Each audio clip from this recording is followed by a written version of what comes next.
welcome back. I'm Ashley from Beyond the Sky Ministry, and today's word is I'm living my best life. I know y'all know the song. I ain't going back and forth with you. So the way this word came to me, God always speaks to me in very mysterious ways. But the way this came to me, a friend of mine who is still, best friends with the world, living carnally, texted me today and was like, girl, live your best life. Now this friend of mine is someone who has spoke to me several times and told me that they're just not ready to fully give their life to Christ. They're too in love with the world, and I mean they confessed this to me and spoke that to me. And one thing I love about my friends, even though they're some of them may not believe in the same belief as me, one thing I'm not going to ever do is I'm not going to ever give up on them because of them not believing in what I believe in, and I'm not going to judge them according to that, but I will love them with truth and with grace like Jesus did. And so I've had my talks and my conversations with them, but one thing about them is they know that I love them from the bottom of my heart. And today they texted me and was like, live your best life. And it really got to me because the message that the Lord was giving me is that there's a life that we can live that will lead to death spiritually. And then there's a life that we can live that will give us abundant life. And a lot of times when John 10:10, it says the thief comes to steal, kill, and destroy, but I come to give you life abundantly. Well, let's look up and define what does abundantly mean in the Bible. Now, abundantly in the Bible biblically means exceedingly, very highly, beyond measure, more, a quantity so abundant as to be considerably more than what one would expect or anticipate. So basically, God is promising us, Jesus promises us a life far better than the one we could ever imagine.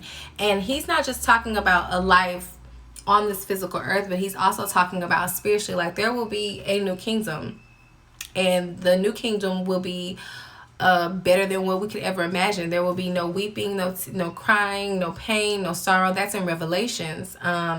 I'm not sure exactly which chapter. I believe it's Revelations 12, but it's in Revelations, and it talks about the new kingdom.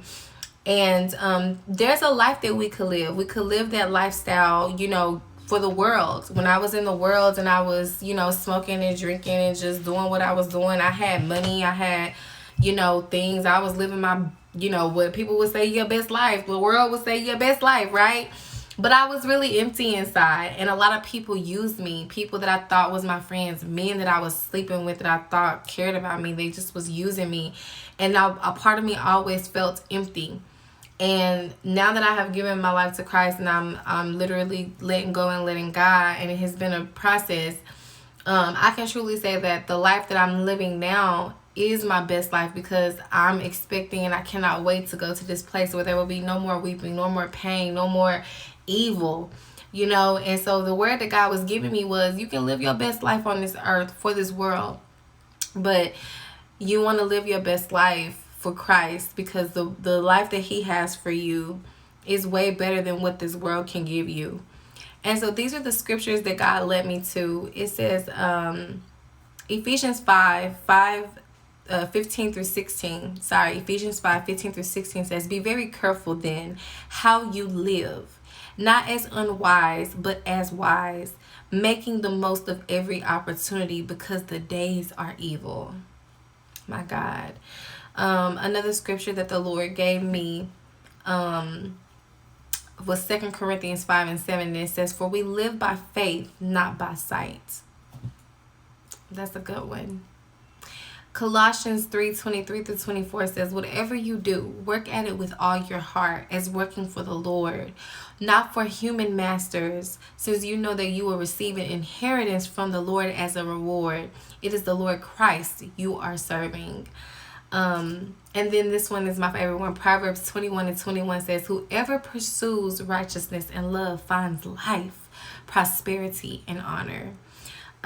You can live your best life, but I choose to live my best life for the Lord. And I pray that you live your best life for the Lord as well, because the life that he's giving us, he's going to give us, the what we're waiting on is above what we can imagine.